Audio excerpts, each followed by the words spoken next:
Welcome everyone. This is lesson number 4, and this lesson is called the yamas and the niyamas. That's Sanskrit, and it means actions and restraints, what you should do, what you shouldn't do. And the yamas and the niyamas were written by the author of the Yoga Sutras, whose name is Patanjali. And really these are yoga lifestyle principles, and we talked in the first lesson about how yoga is a lifestyle, and it's meant to guide all your actions in every situation. So I just want to briefly go over them. I'm going to read them. I have them here on my computer because I don't know them all by heart. So the first one, ahimsa.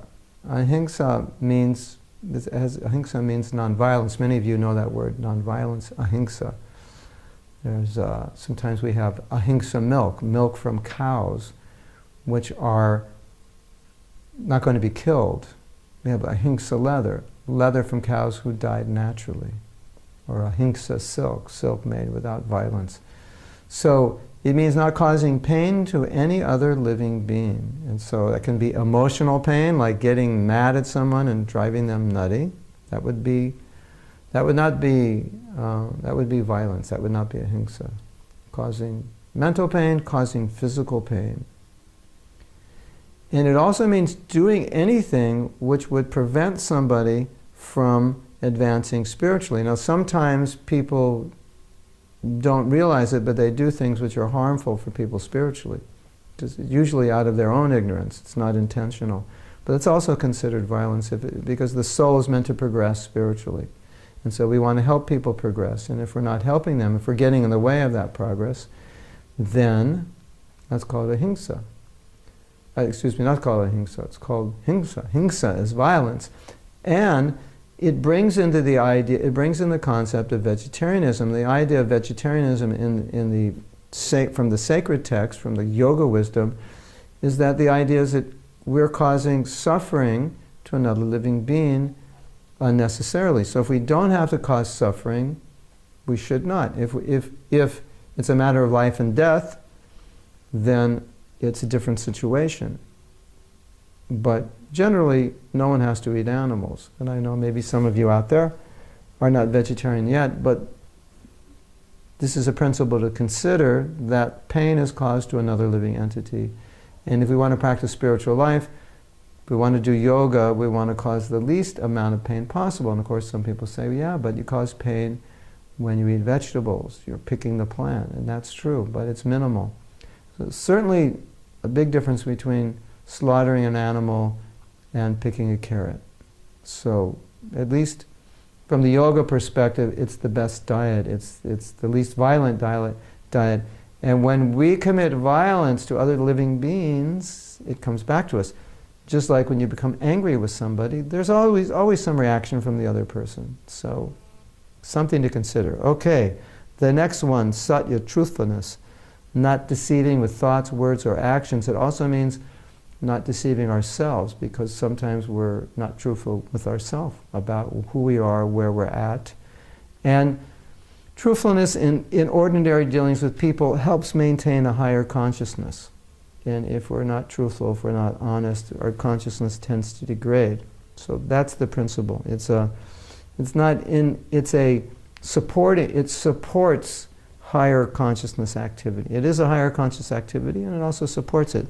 And then you have not stealing. And not stealing, that seems like, well, it's just the 10 Commandments, but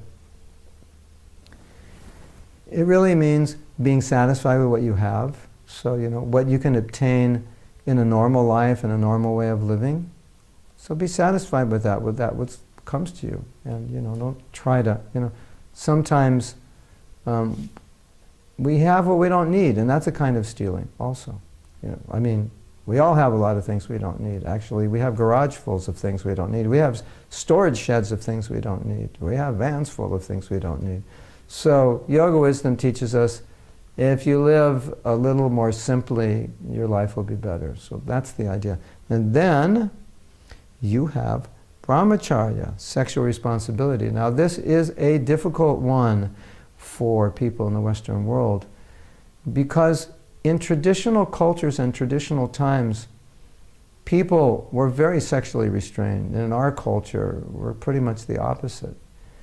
And even in America before the mid-60s, people were quite well restrained sexually. And then, the sexual revolution, hippie movement, and free love, free sex, and everything changed. But traditional yoga teachings, it's all about self-control. It's all about self-discipline.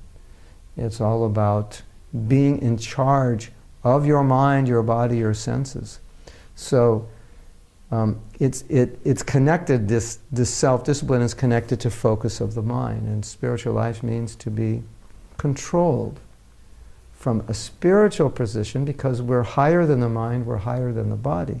And when you don't realize you're a spiritual being, you get very easily controlled by your mind and body and get pulled into situations that you maybe really wouldn't have wanted to be in if you had more control, or used your intelligence more, or had more self-discipline. So practicing spiritual life means to focus, to uplift yourself, and therefore sexual control is important. Now in the West, I could talk about this, and we'll talk about this more in the Yoga Wisdom class, but there's so much literature in the yoga journals about the power of sexual control and how it affects the body and mind, and it's also there in Ayurveda. It's not common knowledge to everyone. But just for now, understand that sexual restraint and any kind of sensual restraint gives you more concentration, more focus, more vigor, more power, more control in your life. And you'll actually be happier. Even though material, the media and material life is always pushing us to kind of be sexually out of control and sensually out of control and look at that as something good. It's not good. Okay, now we have aparigraha, non-possessiveness, or abstention from greed. And it means not coveting. And again, it means be satisfied with what you have. Live simply. Don't be jealous of what other people have. According to karma, accept what comes to you. This is my lot in life. Okay, I'm working, I'm trying to be successful, but this is what's coming now. Accept it. And don't go crazy.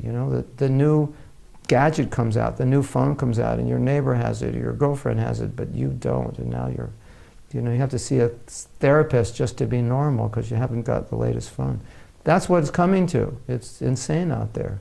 So a person practicing yoga, they accept what their karma brings, and they're happy with what they have. They appreciate what they have. It's not that it's wrong to have things, but at a certain point, it's like there's a threshold. At a certain point, if you get more, it doesn't make any difference. It just means you got more things to fix when they break down.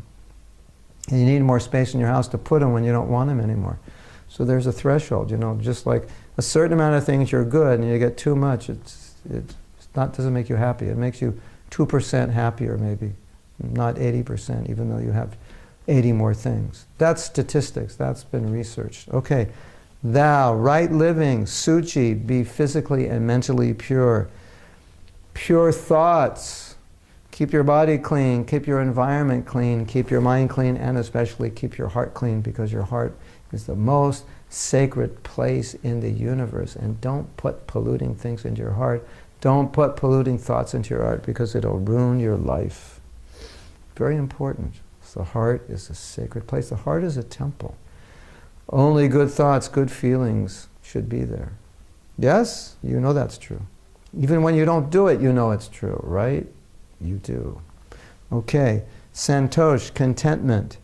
To be accepting of the external situations that you cannot change or you should not change. We all like to control, don't we? Especially when things don't go our way. How difficult it is to accept things when they don't go our way. That's spiritual life means, okay, it's going this way, I wanted it to go that way, but it's not going that way. And I've done everything in my power to make it go that way, but I'm watching it go that way. So guess what? It's going that way, I should accept it. That's spiritual life. That's spiritual consciousness. And many of us, we think we're spiritual. Well, that's a good test, how spiritual you are, how well you can allow things to happen. Not that you allow your life to be messed up or people to suffer. You try to do what's right, but then after you've done that, things go the way they go. And then acceptance. In so many situations in life where people rub us the wrong way. Acceptance. It's all about acceptance. It's just the way it is. Yeah, but it's wrong. It shouldn't be that way. I know it's wrong and it shouldn't be that way, but that's the way it is. No, but I have to fight it. Yeah, so you want to put all this energy into fighting something that you can't change, and then you just become agitated and disturbed. And then how you can do your meditation and how you can be of service and uplift other people because you're down in the dumps. You're down on the ground. You're upset. So you have to accept certain things are going to be a certain way, even if they're not right. Now, if it's really wrong and something needs to be done, okay, you choose your battles wisely. Then you put your energy into it because it's important. But if it's every little thing in your life, it's not going your way and you want to change it, it doesn't work. You'll drive yourself crazy, if you haven't already driven yourself crazy. Okay, tapas, austerity. Wow. Accepting some difficulty. Why did I say wow? Because austerity means to accept some difficulty. Who wants to accept difficulty? Accepting some difficulty for spiritual progress if it's necessary. You make some sacrifice, like in my spiritual practice, I do the practice of bhakti. So we rise early, some days we fast, we do chanting, and we do things that maybe are a little difficult sometimes, or maybe we don't always want to do it at a particular time. But it's very helpful in developing internal power, in internal focus, confidence, consent, ability to control and deal with situations. And it's very purifying spiritually. To make a sacrifice on a physical level, to forego some physical pleasure for spiritual upliftment. Now you're all listening to this and saying, I don't know if I want to do yoga. This sounds like, I just like the exercise, but this other stuff sounds difficult. No, it's actually difficult when you don't do it. You think about, it's like saying, I don't like to stop at red lights. It's too much control, I just want to be free. Yeah, so drive through the red lights, you'll end up dead. Restriction ultimately is freedom. Don't see it as something that you're being restrained from, but it actually opens up freedom because now you're more in control. Okay, what else is there? Swadhyaya. Swadhyaya means self-study, it means understanding you are. Contemplation of the topics we have been discussing. Who am I? Why am I here? What am I supposed to do? Where do I go after death? How do I prepare myself? This is self-study. This is what human life is for. This is what yoga teaches. This is like human life's an evolution. Through animal life, now we're human beings, we have intelligence. We can ask these questions. Dogs don't get around and say, hey, Fido, what's the purpose of life? And then Fido says, to get biscuits, right? No, they don't even go that far. Purpose of life for a dog is to eat and find a mate and find a good place to sleep in the sun, right? And get rid of the other dogs that bother him. But so human beings say, no, I don't think that's the purpose of life. There must be something deeper. They ask. So swadhyaya means to study yourself, who you are essentially and what's your essential purpose. What we call dharma in Sanskrit, your essential nature. What is it and what do you do?